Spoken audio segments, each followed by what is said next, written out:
কিন্তু সীতা তুমি শোনো, তুমিও নারী আর আমিও নারী। আমার দুঃখের কথা আমি তোমাকে জানাতে পারি। আমার স্বামীর ভালোবাসা নিয়ে এই দেহের মধ্যে আমি একটা নতুন ঘর পেতেছি। শুনবে সীতা শোনো, আমি গোল ভিড়িয়ে ফালে প্রসাদ বানালে বিপদে বিপদে চলে যাই।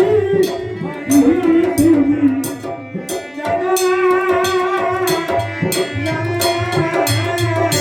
আমার সেবকে সকলেরা নিতে শিখলে সীতা বিনয়ে সে রব তোমার প্রিয়।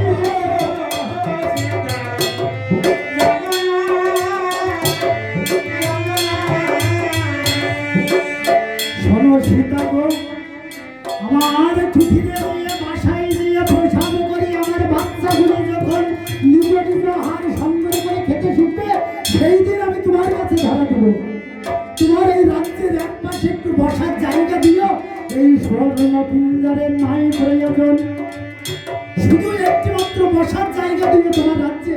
সেইখানে উচ্চ ঈশ্বরের রাম গুণাগুণ কীর্তন শোনাবো। এখন আমার স্বামী ছাড়া এই পৃথিবীতে আর আমি কিছু চাই না। যেতে দাও আমার স্বামীর কাছে। কিছুতেই ছেড়ে দিল না।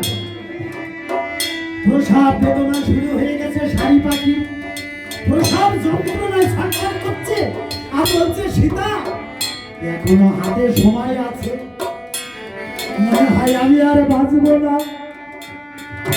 তুমি আমাকে ছেড়ে দাও, নিজের বিপদ মাথা পেতে নিও না। ছটফট করতে করতে তার অন্তিম সময় হয়ে এলো।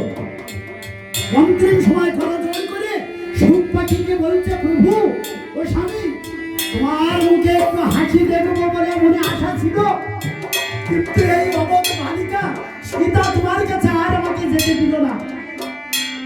পরজন্মে যদি তোমার কাছে আসতে পারি, সেই দিন হবে মনে বাসনা পূরণ। দূরে থেকে তুমি এই শাড়িকে একটা আশীর্বাদ করে দাও। শাড়ি পাখি সুখ পাখির উদ্দেশ্যে প্রণাম করতো না। সীতাকে বলছেন, সীতা গো, এবার তুমি কান পেতে শুনে দাও।